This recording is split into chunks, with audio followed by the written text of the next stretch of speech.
非常鲜花之下开会。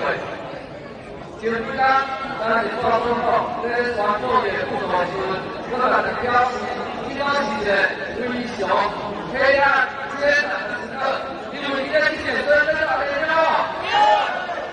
所以，在现在社会老年来的台湾平安正海，我们要重返执政，我们要拨乱反正，我们要一起努力，让我们经济发展更加幸福。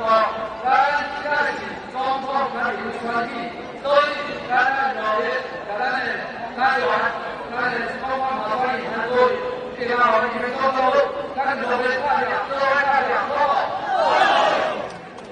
但是，咱台湾的人，都不要这样。